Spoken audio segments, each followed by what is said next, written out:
ನಾವು ಏಕಾಂಗಿ ಇದ್ದಾಗ ನನ್ನ ಮನಸ್ಸು ಅನ್ಸುತ್ತೆ ಈ ಕಾಂಪಿಟೇಟಿವ್ ಎಕ್ಸಾಮ್ಸ್ ಅನ್ನ ಸುಮ್ಮನೆ ಆಯ್ಕೆ ಮಾಡ್ಕೊಂಡ್ಬಿಟ್ಟಿವೇನೋ, ಎಲ್ಲೋ ಕೂಲಿ ನಾಲಿ ಮಾಡಿಬಿಟ್ರೆ ನಮ್ಮಪ್ಪ ನಮ್ಮ ಒಳ್ಳೆ ಮಗನಾಗಬಹುದಾಗಿತ್ತು, ದಿನಕ್ಕೆ 300 ರೂಪಾಯಿದಿಂದ 500 ರೂಪಾಯಿ ದುಡ್ಡು ಸಾಕ್ಬೋದಾಗಿತ್ತು. ಇವತ್ತು ಸರ್ಕಾರದ ನೌಕರಿಯನ್ನ ನಂಬಿಕೊಂಡು ಎಲ್ಲೋ ಒಂದ್ ಕಡೆ ನಾವು ಮೂಲೆ ಗುಂಪಾಗ್ಬಿಟ್ಟಿವೆ ಅನ್ಸುತ್ತೆ. ಇವತ್ತು ನಾವು ಲೈಬ್ರರಿಗೆ ಏನಂದ್ರೆ ಓದಬೇಕು ಅಂದ್ರೆ ಮನೆಯಲ್ಲಿ ತಿಂಗಳಿಗೆ ಏನಂದ್ರೆ 800 ರೂಪಾಯಿ ಲೈಬ್ರರಿ ಕಟ್ಟಬೇಕು, 3000 ರೂಪಾಯಿ ಮೆಸ್ಸಿಗೆ ಕಟ್ಟಬೇಕು, 1500 ರೂಪಾಯಿ ಏನಂದ್ರೆ ರೂಮಿಗೆ ಕಟ್ಟಬೇಕು.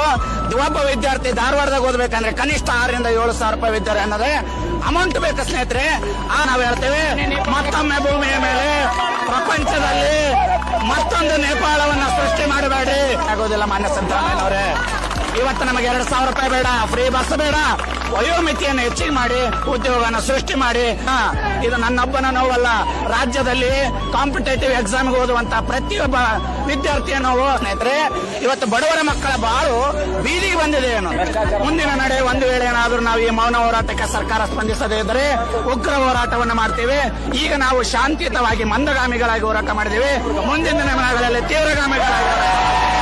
ಒಬ್ಬ ವಿದ್ಯಾರ್ಥಿ ಪೊಲೀಸ್ ಕಾನ್ಸ್ಟೇಬಲ್ ಆದ್ರೆ ಅವನಿಗೆ ಕನಿಷ್ಠ 50 ರಿಂದ 60,000 ರೂಪಾಯಿ ಸ್ಯಾಲರಿ ಬಂದ್ರೆ ಅವನ ಕುಟುಂಬ ಯಾವಾಗ ಭಾಗ್ಯದ ಮೇಲೇನೂ ಕೂಡ ಅವಲಂಬನೆ ಆಗೋದಿಲ್ಲ. ಮಾನ್ಯ ಸಿದ್ದರಾಮಯ್ಯನವರೇ, ಇವತ್ತು ಇನ್ನು ನಮ್ಮ ಯೌವನವೆಲ್ಲ ನಾವು ಏನಾದ್ರೆ ಈ ಲೈಬ್ರರಿಗಳಲ್ಲಿ ಕಳೆದು ಹೋದ್ರೆ ಇನ್ನು ನಮ್ಮ ಮನೆಯನ್ನ ನಡೆಸೋದು ಹೇಗೆ, ನಮ್ಮ ತಂದೆ ತಾಯಿಗಳ ಭಾರವನ್ನ ಕಡಿಮೆ ಮಾಡೋದು ಹೇಗೆ, ಅವರ ಭಾರವನ್ನ ನಮ್ಮ ಹೆಗಲಿಗೆ ಹೊತ್ತುಕೊಂಡು ನಾವು ಅವ್ರನ್ನ ಕೊಳೆ ವಯಸ್ಸಿನಲ್ಲಿ ಚೆನ್ನಾಗಿ ನೋಡ್ಕೊಳ್ಳೋದು ಯಾವಾಗ ಸಮಯ.